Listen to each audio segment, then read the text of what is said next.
Good morning. I'm Tangi Rowe. I'm one of the new fetal cardiologists at the Children's Healthcare of Atlanta Cardiology. Today I'll be focusing on fetal echoes and the findings and management of high-risk deliveries in fetuses diagnosed with congenital heart disease. This is a QR code that allows any participant to scan and receive their CME certificate. I'll also be showing it at the end of this talk, but please keep this slide in mind as you take part in this course. These are the goals for today's talk. First, it's to understand the indications for a fetal cardiac referral. Secondly, we'll review some of the abnormal cardiac anatomy on OB screenings. Thirdly, we'll communicate the pathological concepts surrounding some of the more common complex heart diseases. And lastly, we'll recognize the findings that help predict adverse clinical outcomes in the newborn. Just as a background, fetal cardiac medicine has really evolved in the past 2 decades. The very first M mode tracing of the fetal heart was actually documented in 1964 in China. And since then, the role of fetal echoes has grown tremendously.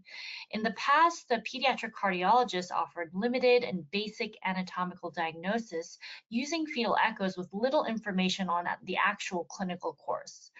And with continued advancement in the field, we've been able to understand the physiology behind congenital heart disease and some of the predictive values that help us prepare for the postnatal course. Now we're using fetal echo for diagnosing heart disease, but also as a way to risk stratify each fetus diagnosed with congenital heart disease. So this allows delivery hospitals to prepare resources and staffing, especially for the high risk lesions. So in response to the growing advancements in fetal echo, there was a scientific statement released by the American Heart Association in 2014 giving recommendations related to fetal cardiac diagnosis. This statement outlines some of the indications for referral, the components of a fetal echo, and just as a great overlook on how to approach specific heart lesions and the current therapies that are available for it. And then this table here comes from the 2014 guidelines and outlines some of the common reasons for referral for a fetal echo.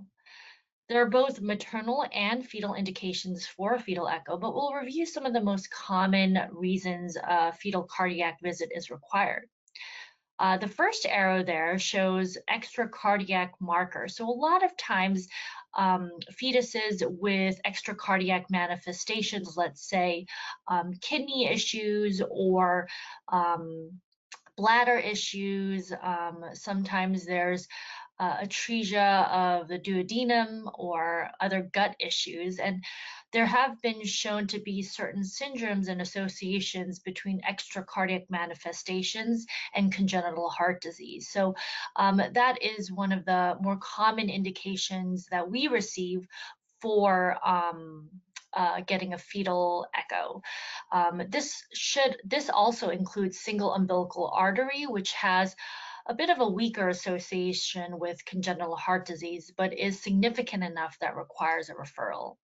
Secondly, maternal diabetes is often a very common reason that we receive patients for a fetal echo, and typically that includes type 1, type 2, as well as early onset gestational diabetes. There is correlation that the more poorly controlled the diabetes is, the higher likelihood of congenital heart disease.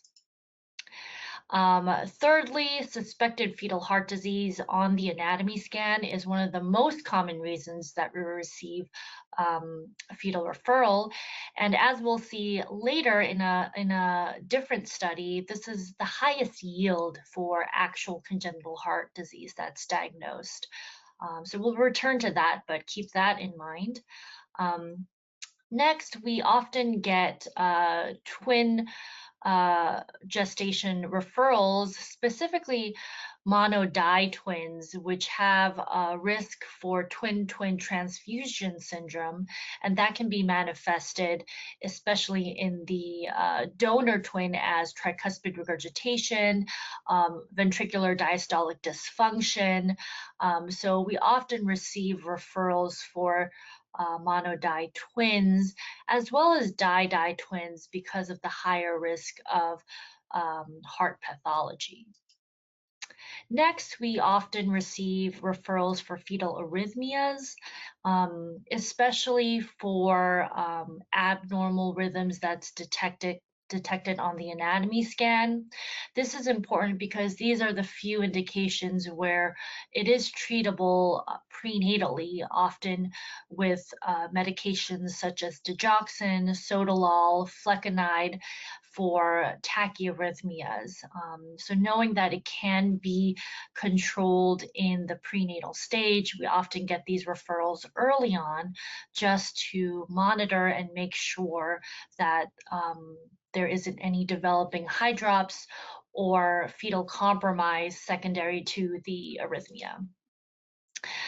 Next, we receive a lot of referrals for IVF, or assisted reproduction. And this is probably the most common, although the yield for congenital heart disease is still low. This is kind of a screening we often do in our clinic to ensure that there is no major heart disease. So this is a table from a study done in Canada in 2022. It's a retrospective study that looked at over 19,000 unique fetal echo referrals over a period of nearly 10 years. And just to orient you, the y-axis here lists the indications that we saw on the table prior to this. The x-axis shows the percentage yield, and the black bar represents moderate to severe fetal heart disease, which really is structural heart disease requiring surgery, and the gray boxes represent mild or possible fetal heart disease that likely will not require intervention. And then extending beyond that is the error bars representing the 95th confidence interval. Now, there are two separate bars for each indication because there were fetuses with often more than one indication for referral. So, for example, some fetuses were referred for maternal diabetes, but they also saw arrhythmia on the anatomy scan. So that would be two or more referrals there. But looking at this, we see that the highest yield for moderate to severe fetal heart disease was actually due to suspected heart disease on the anatomy scan. So that's shown in the green box here. I apologize. That's actually excluded from this because the yield was so high. So that's what I'm referring to here. It says suspected fetal heart disease on the anatomy scan had a yield of 41%. And you can see that's well above any of these other indications if you look on the x-axis. So MFMs play a crucial part in kind of detecting major heart disease, and for the referrals that we often get that yield prenatal diagnoses. The red box here is the second most common reason and yield for severe heart disease, and that's any genetic abnormality. So this was the second highest yield for critical congenital heart disease. As we see, it's near 11 to 12%. And the lowest yield, surprisingly, in this study was maternal diabetes and any family history of heart disease. So that was kind of near the 2 to 4% for maternal diabetes, and for any family history, it was closer to 1 to 3%. So this study shows us kind of the indications, but also what the yield is for each indication. And it aligns with some of the other studies that's been shown in the past that simply say that suspected fetal heart disease on routine ultrasound overall produces the most yield. Now, going into some of the more common views on a fetal echo, this outlines the common views that we often do and that MFMs often do on their anatomy scan to detect congenital heart disease. So, starting with the most common four-chamber view, which is shown on this clip here, the four-chamber view is kind of our starting point for assessing the ventricular sizes, the AV valves, the ventricular septum, and a lot of times other structures such as the pulmonary veins and looking at the descending aorta. The five-chamber view is equally important, and it overlooks the LVOT and the aortic valve and helps us to see that paramembranous region. The three-vessel view looks at the size of the pulmonary artery, the aorta, and the SVC, as well as detecting if there's any left SVC, and helps us kind of see how these structures are related to each other. And lastly, the aortic arch and the ductal arch in the long axis view helps us to look for things such as a coarctation or even ductal constriction that's premature. So we'll review all these views separately, but this is kind of an outline of that. And before I move on to that first view, I just wanted to note that even with a normal four-chamber view, we often can miss some very crucial and critical congenital heart disease. So this here outlines the number of critical congenital heart disease that can be missed even with a normal four-chamber view. So as you can see, these are very common things, including tetralogy of Fallot, transposition of the great arteries. A lot of times things with the aortic arch and the pulmonary artery are missed because we just don't see those structures on the four-chamber view. So that's just something to keep in mind. So the first view, as we discussed, is the four-chamber view. And the picture on the left here will show the echo picture, and the picture on the right will be kind of a representation of that echo picture. Typically, we look at the four-chamber view to see a number of things. First, we just want to make sure that the heart is actually on the left side of the chest. So this baby looks like he or she is breech, which means the head's going towards this into the screen. And this here is the left side of the chest. So you can see that this heart is pointing leftwards.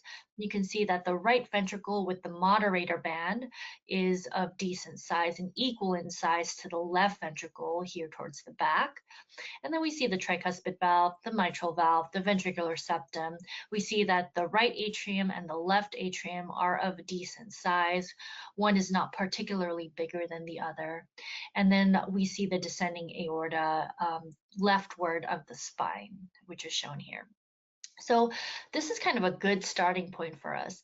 Oftentimes when we see dilated right ventricle or a hypertrophied right ventricle or a right ventricle that whose function is not good, we are often suspicious for things upstream such as um, coarctation of the aorta or constriction of the ductus arteriosus. So this is kind of a good starting point for us to figure out and investigate if there are other things going on. But like I mentioned before, it can still be completely normal in congenital heart disease that affects the great arteries and things such as tetralogy of Fallot. So something to keep in mind. This is the five-chamber view. This kind of tips up towards the LVOT and the aortic valve. And you can see the paramembranous region here, which is an important part of the ventricular septum. And oftentimes, if there is a ventricular septal defect, this is an important area to look at.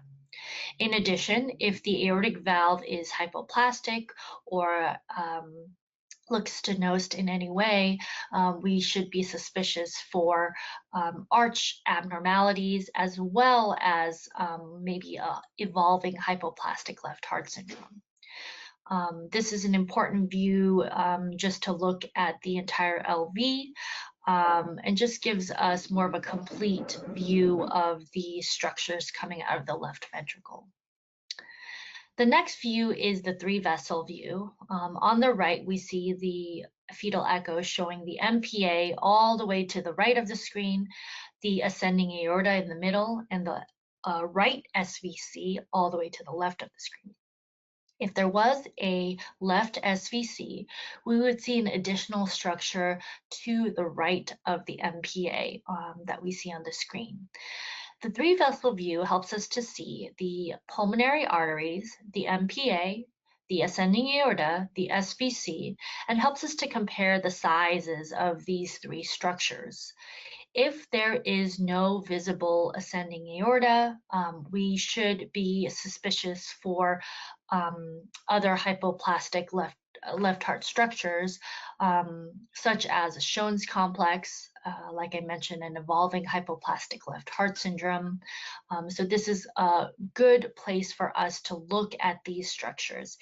In addition, you should also see the descending aorta, and you at times can see the azygous vein that inserts into the SVC, especially in lesions such as an interrupted IVC in the setting of a heterotaxy patient. To the left of the screen, you see the actual anatomical structures on an autopsy. It is reversed, but you can see the MPA, the ascending aorta, and the right SVC here, as well as the pulmonary arteries that branch out into the actual lung fields. Next, we can see any structure on the axial view in the long axis view if you rotate the probe 90 degrees. This is the long axis view of the aortic arch, and here you can see that the actual ascending aorta, the transverse aorta, and the descending aorta are seen. This is a great view for us to look at the structures coming off of the aorta, as well as looking at the isthmus region when we are suspicious for coarctation of the aorta. In this view, you often see the RPA near the ascending aorta, and you could also see the atrial septum, as well as at times the IVC and SVC that drain into the right atrium. This helps us to see the flow across the aortic arch. It also helps us to see if there are any flow disturbances in that area, and it gives us a better understanding of what the isthmus region really looks like. If we tilt a little bit towards the pulmonary artery, which is more anterior, we can also see the ductal arch. The ductal arch at times often overlies the actual aortic arch. So because of that close overlap, oftentimes it's difficult to differentiate, but especially in third term babies and babies that are bigger, we can often see this area quite well. The ductal arch is often seen going from the MPA all the way to the descending aorta. If there's any constriction across this area, you often see RV dilation or at times RV dysfunction. Constriction is typically suspected if the peak velocity across the ductal arteriosus is above 1.4 meters per second. Oftentimes, as the baby gets bigger and it's closer to its delivery date, you can see the ductal arch taking more of an acute turn versus earlier gestational fetuses. So this is an example of a hypoplastic left heart syndrome that we can identify on the 4-chamber view as well as the 3-vessel view. So I'm going to see if I can play these for you.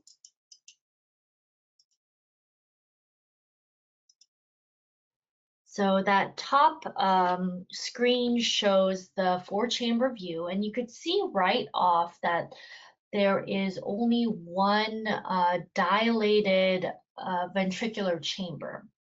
And if you look towards the top of that clip, you can see a very small left atrium and a pretty smushed left ventricle. So this is what we see as a hypoplastic left ventricle as well as a very small left atrium.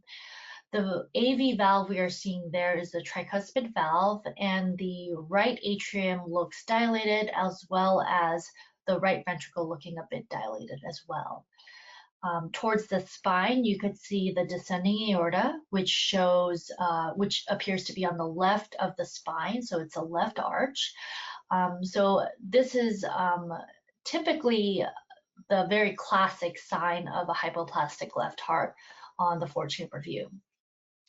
Now, if we angle up towards the great vessels, we'll start to see the pulmonary artery and the ductal arch, as well as the transverse and ascending aorta. So that's what's shown here on the left in 2D and on the right of the screen with color. As you can see, the ductal arch itself is pretty dilated. The MPA is dilated. The SVC is seen towards the top of the clip. This is actually a left SVC, and we see a very small transverse aortic arch. With color, you can start to see there's blue flow across the aortic arch, which means that flow is reversed in the transverse arch, which makes us suspicious for a hypoplastic left arch as well as a coarctation.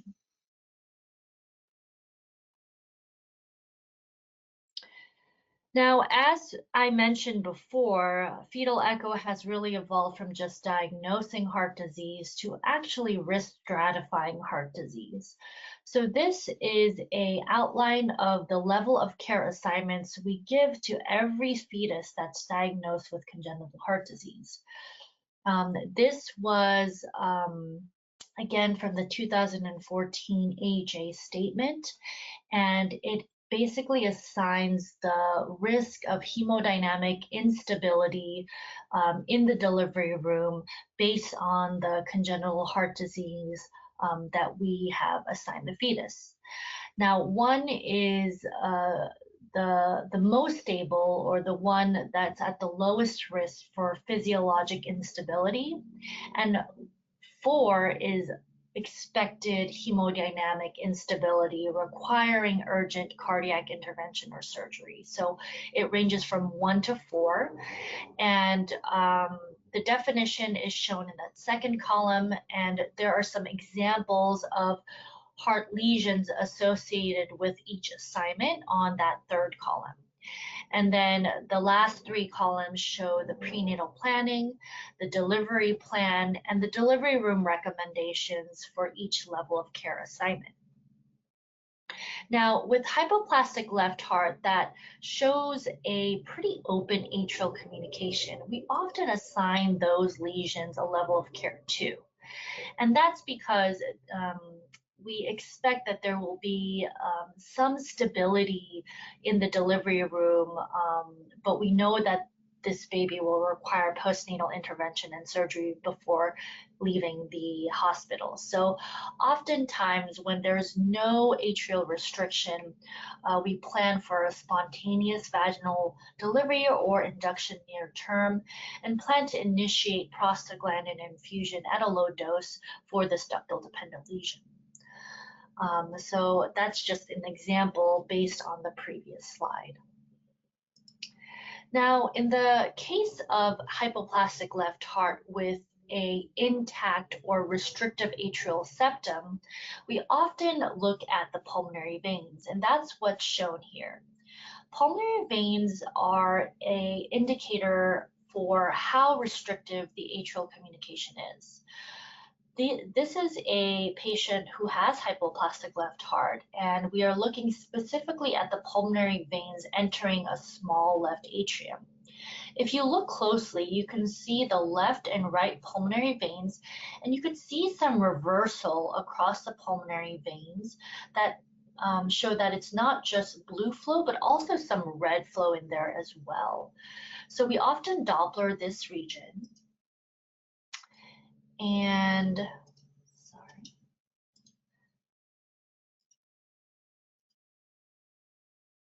we often Doppler this region, and that Doppler pattern gives us an idea of how restrictive the atrial communication is.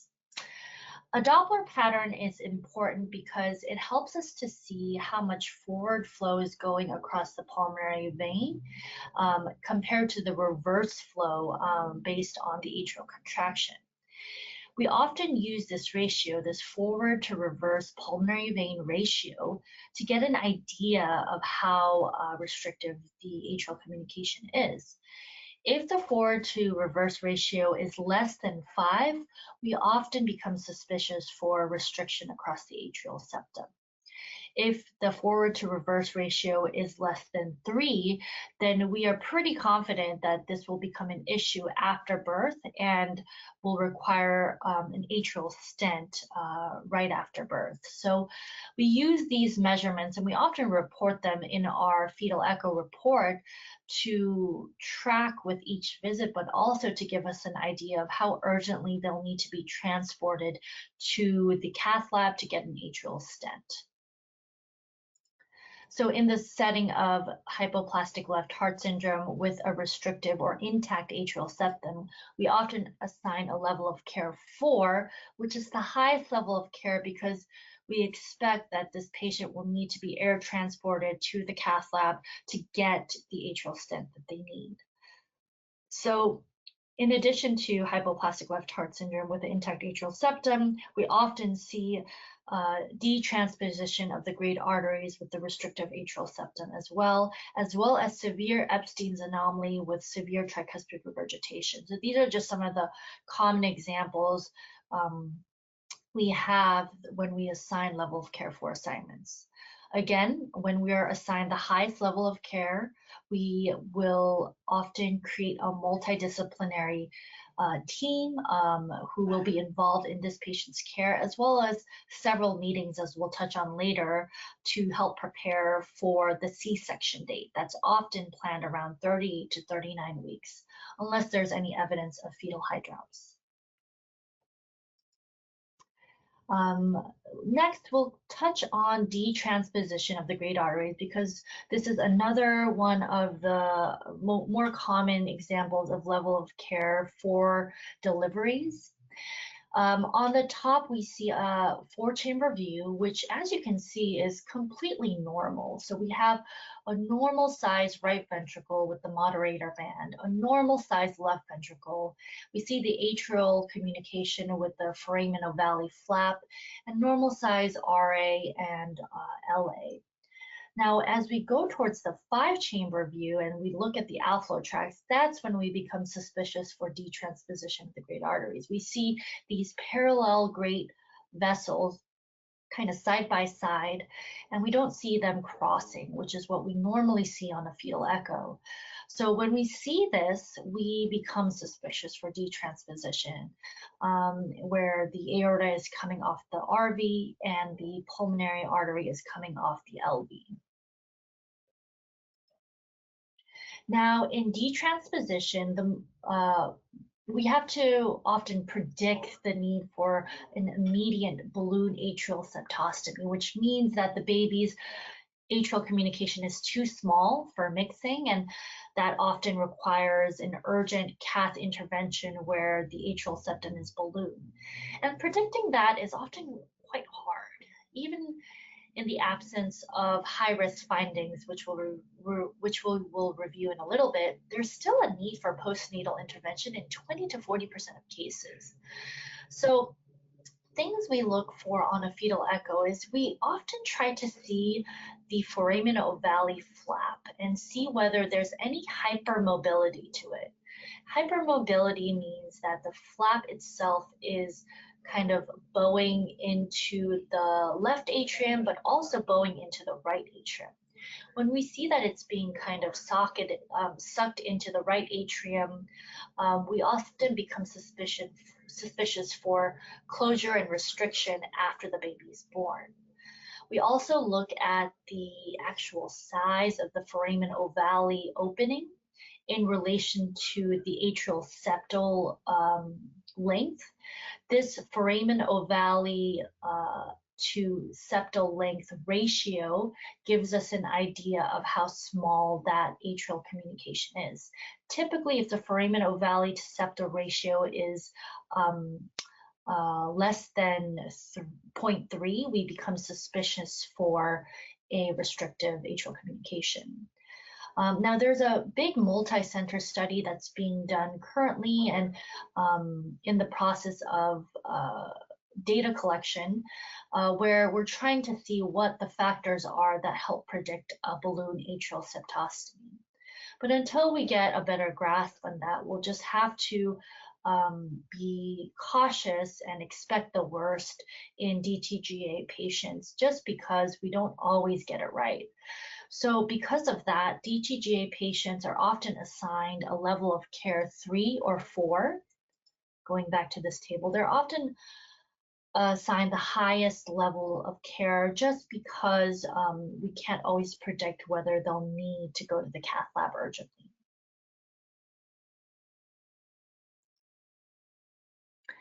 Now, looking at some of the high-risk deliveries that we talked about, but also the ones that we didn't talk about, this is a list of some of the lesions that are assigned a level of care 4, which again is the highest risk delivery.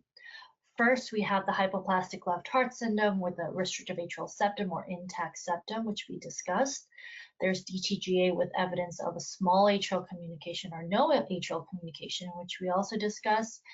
And then the rest are ones that we automatically assign a level of care for. And this includes obstructed total anomalous pulmonary venous return. Specifically, a lot of times infracardiac TAPVR are assigned a level of care for because those are often obstructed unless proven otherwise. We also see fetuses with Epstein's anomaly and hydrops. Any fetus with hydrops are automatically assigned a level of care for because of the high risk of perinatal mortality.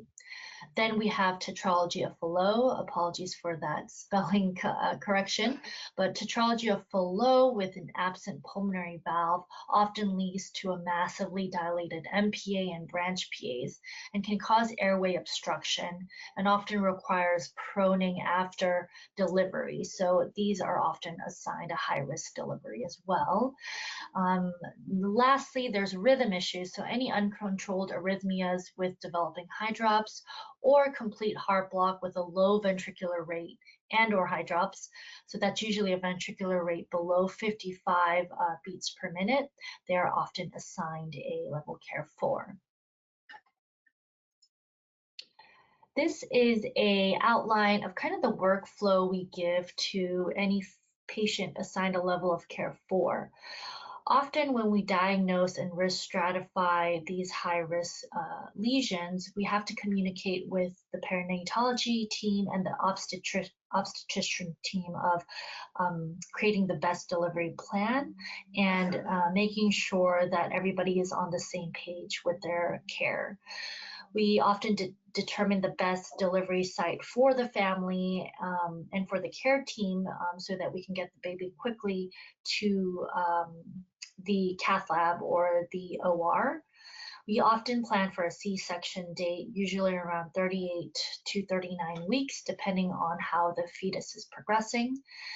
And we often also arrange for air transport in the setting of the planned C-section, which is usually done in the morning around 9 a.m. And before all that, we do meet virtually with the teams involved, including the transport team, the delivery team, the neonatology team, the cardiology team, and the CICU team to help prepare for the actual delivery and making sure that the patient is brought safely and quickly to our children's hospital.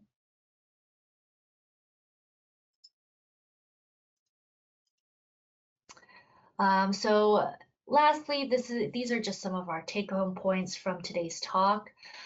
First, we know that fetal echo allows us not only to diagnose, but also to risk stratify patients with heart disease.